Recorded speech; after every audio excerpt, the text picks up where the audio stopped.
never love you back. Foreigner 23.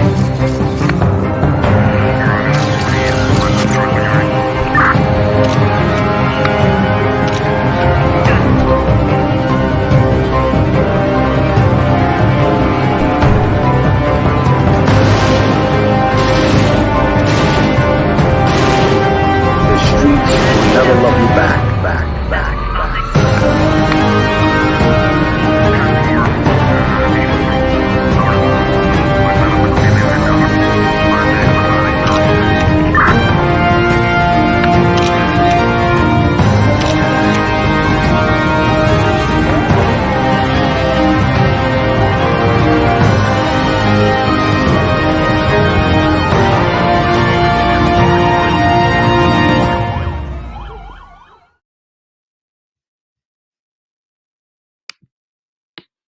Pow.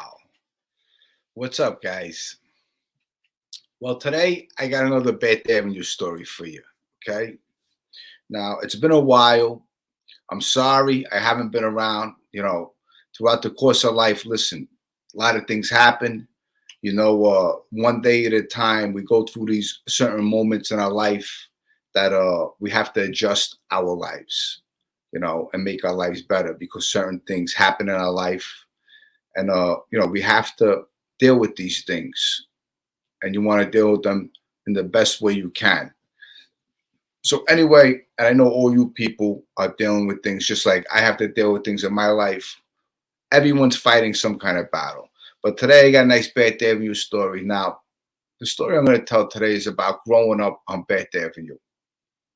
Now, growing up, there was always tough guys in my neighborhood. Now, you had the killers. You had guys like Georgie Conti. Georgie Conti was, he was a killer, copped out to maybe 6-7 murders, got 22 years for it. Then you had guys like Scotty Fapp, Charlie Tuna, Frankie Mariconda. Then you had guys on the other side of the neighborhood, Bay 50th. You had some other guys from Bay 23rd, and the neighborhood was always broken up. But the tough guys in the neighborhood that was really good with their hands, I'm talking bang, bang. There's not too many of them. There's some guys where you fight with them. Some guys, when you fight with them, they grab your balls and they fucking bite your face, they bite your nose, they rip your eyeballs out. That's one of those, I'm one of those guys when I fight in the street back in the day when I was a kid, Then you have guys that, when I grew up, when I was a kid, when you had a fist fight, you only had to use your fist. You threw a punch, bang, bang, bang. Now today, people, they use their feet. Back in the day, if you kicked in a fist fight, you were like a fag back then. The older times would say, yo, why are you using your feet? Because boxing was a big thing back then. Now today you got MMA. Use your feet. You choke somebody. You get them on the ground. You choke them out. It's a different ball game today. Today you meet somebody, you don't know what the fuck they know, how tough they are. They could look like a puny little wimp. They could choke you out, this jujitsu stuff today. But growing up, there was a lot of tough guys. You had Satch. Satch was a maniac. And these guys used to drink. They used to get high. And but they would never bother the younger guys. Every so often, they give you a Charlie horse as you pass by them. They might hit you in the leg, give you a Charlie horse. But the bad guys were always the mafia guys to me, like Georgie Conti, Scotty Fapp, Charlie Tuna, Frankie Mariconda. Those guys always wanted to be more than they were. They were tough with a gun. Yeah, they could kill a motherfucker, set them up. And that's what the neighborhood was always about, setting up your friends and killing people.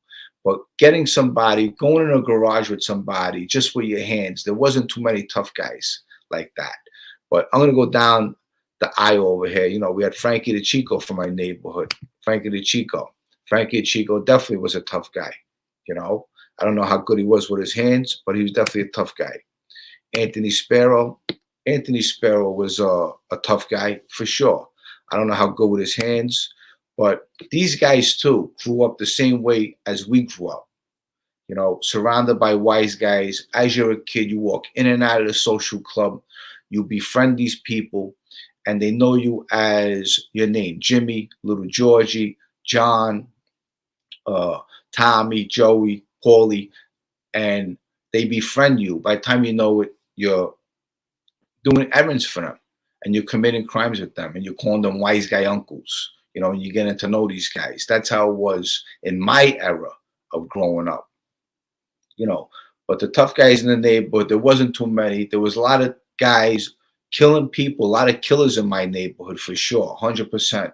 But with your hands, one tough guy for sure that was from my neighborhood was Joe Pizza. Joe Pizza, this guy was really tough. And I spoke about him a couple times on my podcast.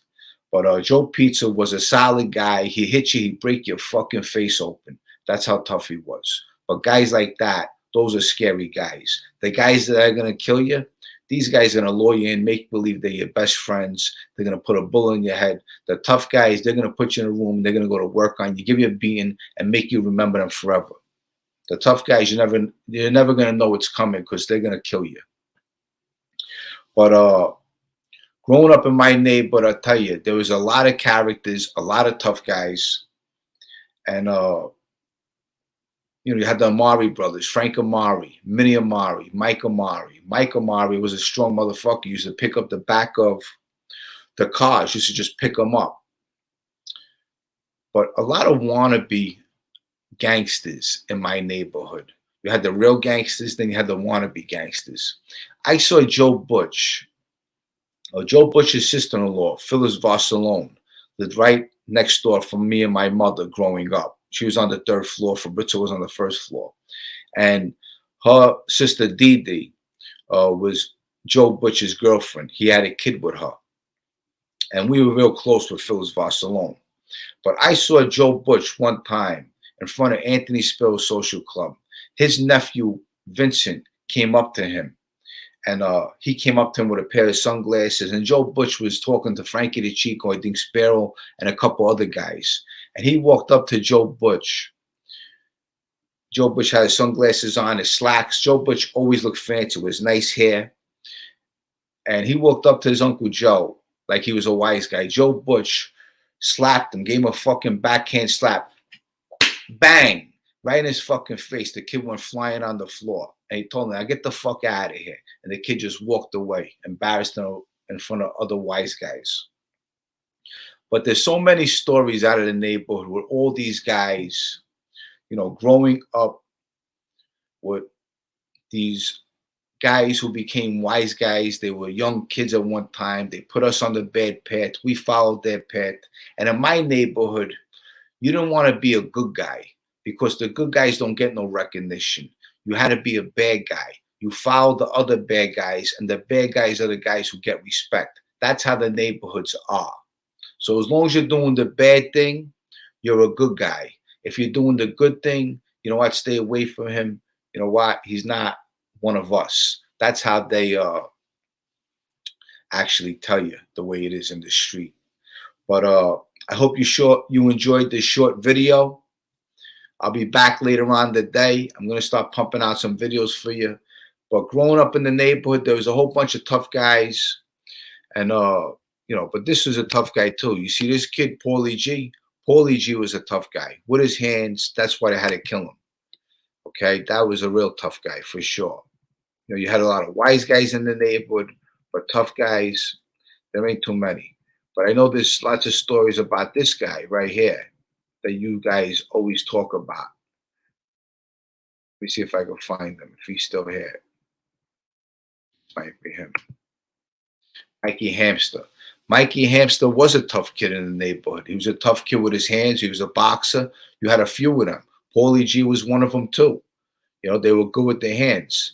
And, after the threats and with Paulie, G, Mikey Hamster, he was really getting out of control, beating up everybody in the neighborhood, getting a bad name. He was starting to think he was really like, the fucking, the last fucking Don on Bath Avenue. It's pretty fucking crazy back then in those days, I tell you. When he was rolling around with his crew, Bobby the Chico, and they were coming after little Georgie, me, Calco, and them. Those times, there's lots of stories in those days, and I'm going to be telling those stories. Okay, there's a lot more to come. Okay, listen, I didn't tell half of my stories. Okay, I'm just getting warmed up. But anyway, guys, listen, I love you guys. Thanks for always watching. Thanks for supporting. Thanks for always sending me kind words. You know, look, I been through a little something in the last 2 months. Okay. And I want to readjust my life. I want to do better. I'm not going to acknowledge these morons, you know. But listen, you guys have my email, therealjimmycalandra@gmail.com. You can reach out to me anytime. Like I said, I'm getting things done. I got some things going on. And but I also want to say one more thing. Now they're saying that I had a fist fight in Vegas or some kind of brawl in Vegas. It never happened. Okay, when I went to Vegas, I went to go meet Chaz, Sandy Blue Eyes, a couple other guys. Listen, we stayed at a really great resort and we had a great time. And there was no beef with nobody. We enjoyed ourselves. I'm telling you, we made a great memory. I got to meet Chaz, Sandy Blue Eyes, and it's a memory I'll cherish forever. So all these people telling lies on YouTube, listen, you got to stop now. Give it a fucking break. Seriously, you're making yourself look stupid. With that said, I love you guys, and I'll see you guys on my next video, okay? I got some good stuff coming.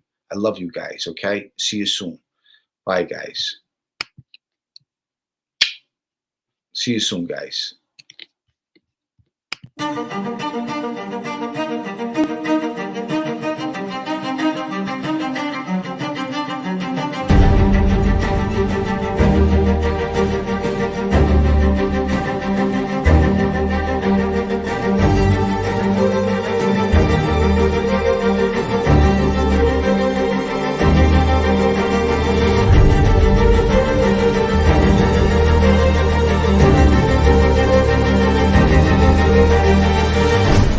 The streets will never love you back.